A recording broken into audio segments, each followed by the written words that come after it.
A few years ago, when I was just randomly watching crap on YouTube, a commercial for Crunchyroll came on, and it advertised an anime with an art style so striking, it instantly made me pay attention, instead of skipping the ad. So I asked my friend Danny, who does the thumbnails for my videos, what it was, and they said a sign of affection, noting it was excellent. They weren't wrong. I can't get this damn anime out of my head. So, let's discuss it. Subscribe if you like anime deep dives. Until recently, I was never a shoujo kind of viewer. Sure, I enjoyed slice-of-life anime, and rom-coms. But this one had an entirely different visual flair to it. This show lives up to the description people often apply to Stanley Kubrick's work. Every frame a painting. This becomes especially true in the later episodes, where Yuki's previously small and visually cold world gains a grandiose and colorful quality, marking her growth as a character. This makes the 12-episode run feel incredibly dynamic, but that's not why it's so visually striking. Shoujo manga and anime always has a certain sparkly quality to it. In theory, this is so it's more visually appealing to its core demographic of young women. But A Sign of Affection ramps this up to service the narrative. So, why is the art basically the Marmite of the anime world? It's because the large and exaggerated lips of the characters give a lot of them an uncanny valley quality, which makes this anime off-putting for some. And for those who are just looking for a visually captivating romp, this is going to get them in the door, like it did me. This visual identity is partially what makes A Sign of Affection tick. If the mangaka had gone for a more conventional art style, the narrative would have fallen apart faster than the quality of Tim Hortons after Burger King bought the franchise. This odd style allows us to enter Yuki's world, which is full of barriers. She's deaf, and the story follows her navigating her disability whilst juggling college life and finding her first love. On the surface, it's just your run-of-the-mill wholesome romance anime, but there's heart here, which we'll cover later in the video. But getting back to the art style, in the anime, we often are put in Yuki's shoes. To borrow from the late Roger Ebert, film is a machine for generating empathy. If the show didn't strip the sound to virtually nothing, or just muddled audibles, we wouldn't feel for Yuki in the same way. This show also plays with a sociological quote without ever stating it. That quote being walk a mile in someone else's shoes. This quote is often misattributed to the foundational sociologist Max Weber. I know this is getting into the weeds, and some will probably comment, it's just an anime. It's not that deep, bro. But those saying that need to work on their media literacy skills, as you kind of need to be in the walk a mile in someone else's shoes mindset to get the most from A Sign of Affection. This is partially why it has become a sticky piece of media that just won't leave my head. This next segment could be a point of contention for some, because art house is a slightly loaded term in the entertainment industry. Most view it as a shorthand for pretentious, slow, and self-indulgent. While A Sign of Affection is deliberately paced, only kicking up the pacing around the 4th episode, it takes its time to establish Yuki, her eventual boyfriend Itsuomi, and the rest of the supporting cast. Unlike most shoujo anime, the supporting cast isn't just some fast food burger with no taste or substance. They're written just as deeply as Yuki, and could be prime candidates for their own spin-offs. Also, just like Horimiya, the ending is left wide open for potential sequels. I won't spoil the how in this video, since that's one of the joys with Yuki's journey, if you see it through its 12-episode run. Well, this show will probably filter quite a few shonen bros who try it out by giving it the 3-episode rule. I can understand their frustrations. The genre just isn't for them. Though they might enjoy another anime I'll be talking about soon called May I Ask One Final Thing, which aired during the December block of anime in 2025. That has romance, political intrigue, and action set pieces. So, that one's a good meeting point if you aren't ready for A Sign of Affection yet. Anyways, back to the task at hand. The art and the topic matter for this series give it the art house trappings, but it doesn't waste your time like Darren Aronofsky's film called Mother, which is in my bottom 3 films of all time. Seriously, fuck that movie.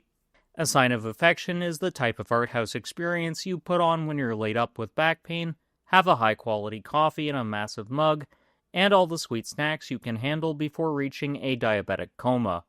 For me, this was a mental reset after injuring my hip and back, and I was just too overstimulated from the discomfort to focus on a bunch of muscular dudes screaming at each other for half an hour.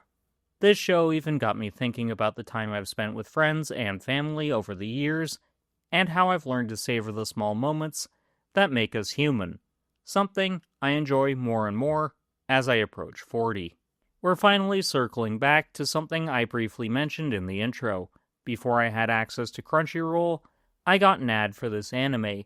This is a rarity when you consider those ad slots are reserved for whatever the seasonal shonen or isekai happens to be, since those are usually the shows that get butts in seats.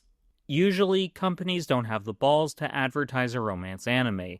If they do, it's usually a more accessible one, like My Dress Up Darling, or one with an easily marketable waifu, a luxury A Sign of Affection doesn't have. Sure, Yuki is cute as hell, and she's the sweet kind of character most men say they want in their lives, but she doesn't have the raw sex appeal of a Marin Kitagawa, or the visually striking appearance of the ultimate ice princess of Alya Kujo from Alya Sometimes Hides Her Feelings in Russian.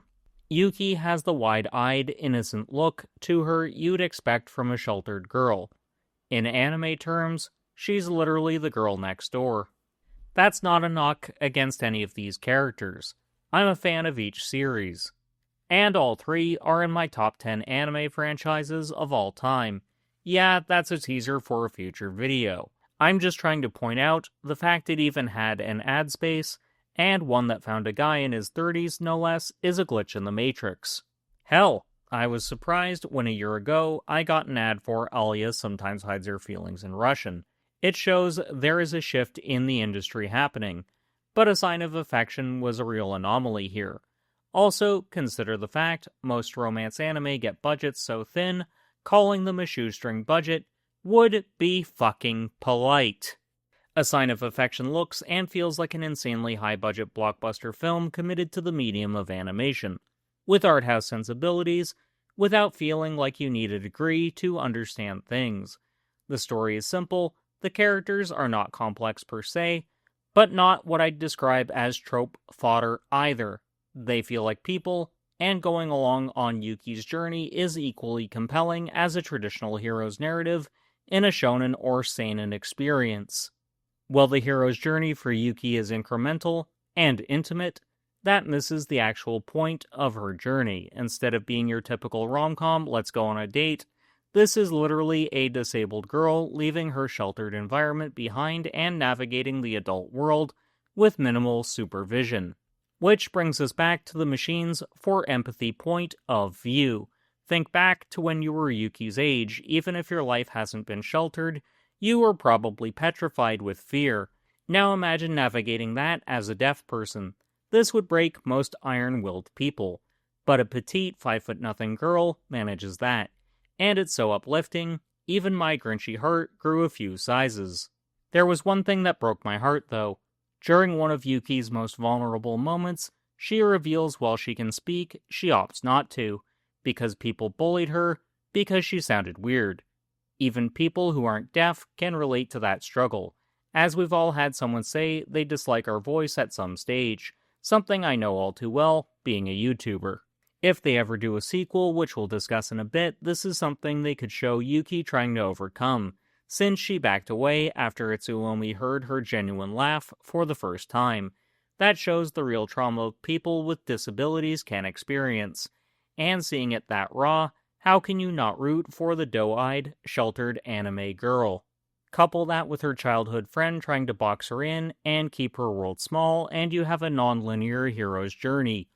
Yuki's small wins feel like monumental ones, when you realize just how much she has grown over the course of 12 episodes.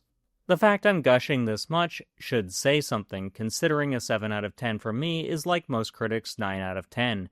Don't worry, I'll reveal my final score soon. But when you realize one of the core messages for this show is be yourself and own it, that's super empowering, regardless of your gender. Look, I will admit the ending is satisfying, but just like Horimiya, the walking towards the horizon shot, well beautifully rendered, and the series at its most grandiose and vibrant, clearly showing the animators poured their hearts and souls into the final 5 minutes of the series, it teases as to what's yet to come.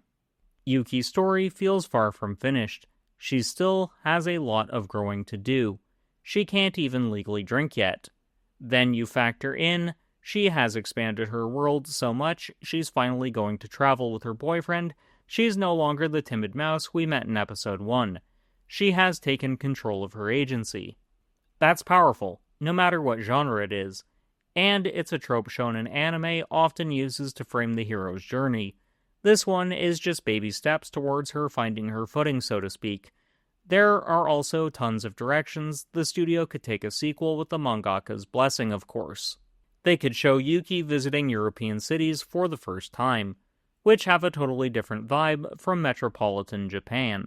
Same general setting, but a different flavor. This could lead to some truly fun scenes if she runs into someone using a mask for health and safety reasons, since she can't lip read in that scenario. Or she tries to sign with someone who only has limited knowledge, and this leads to a cute but funny misunderstanding. Why am I picturing this as an hour and 30-minute to 2-hour long film instead of a season 2? Simple, really. A second season would add bloat that's not needed. A film can literally just tell a concise and intimate story more easily. A Sign of Affection is more than just a simple or small story. It's an anime that's more than the sum of its parts. And it has something most shows lack in this day and age. It has a heart and it has a soul. Were Roger Ebert alive today, he'd use this as a literal textbook definition, as a machine for empathy, and this is why A Sign of Affection scores a 9.8 out of 10 in my books. If you haven't yet, go and watch this show. Want more of my ramblings? Then check out my deep dive on if Reze was evil or not. Or if you need a softer landing after a heavy deep dive, go and give Matt some love. For Blended Universe, this has been Colin.